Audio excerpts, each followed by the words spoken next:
আমার বর পেয়ারা খেতে প্রচণ্ড ভালোবাসে, ওই জন্য প্রায় প্রায় পেয়ারা নিয়ে আসে।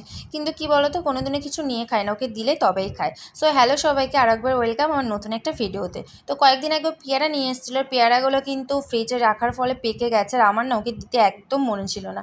আর এমনি পাকা পেয়ারা ও আর খায় না, ডাসা হলেই খায়, নয়তো খায় না। তো ভাবলাম যে চলো পেয়ারাগুলো কী করা যাবে, এই মাখা করা যাক। তো আজকে ভাবলাম যে চলো মাখা করবো, আর তোমাদের সাথে ভিডিওটা শেয়ার করি যে কীভাবে আমি পেয়ারা মাখা বানিয়েছিলাম।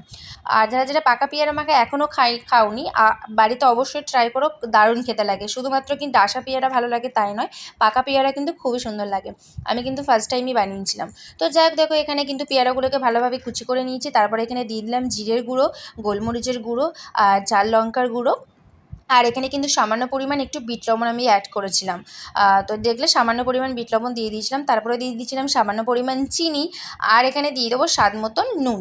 তো ভালো করে কিন্তু এগুলোকে দেওয়ার পরে মিশিয়ে নিতে হবে। মিশিয়ে নেওয়ার পরে আমি কিন্তু এখানে দিয়ে দেবো হচ্ছে একটা কাঁচা লঙ্কা। আমরা যেহেতু ঝাল খেতে বেশি ভালোবাসি, সেই কারণে লঙ্কার পরিমাণটা বেশি দিয়েছিলাম। তারপরে দিয়ে দিলাম হচ্ছে গ্রিন চিলি সস। এখানে কাসুন্দি থাকলে কাসুন্দি দিতে পারা যেত, যেহেতু আমার কাছে কাসুন্দি ছিল না সেই কারণে দিতে পারিনি।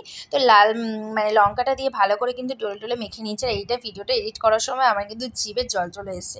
তো যাই হোক, দেখো পেয়ারাগুলোকে ভালো করে মেখে নিলাম, আর দারুণ টেস্টি হয়েছিল। যারা যারা এখনও পর্যন্ত পাকা পেয়ারা মাখা খাওনি, অবশ্যই বাড়িতে দেখো খেয়ে।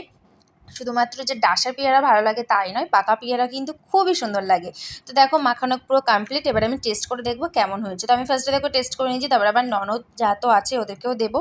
তো দারুণ খেতে হয়েছিল। তোমরা যারা যারা খাওনি এখনও কিন্তু বাড়িতে অবশ্যই ট্রাই করো। তো ভিডিওটা এখানে শেষ করছি। কেমন লাগলো অবশ্যই লাইক, কমেন্ট, শেয়ার আর ফলো করতে একদম ভুলো না। Tata, bye bye.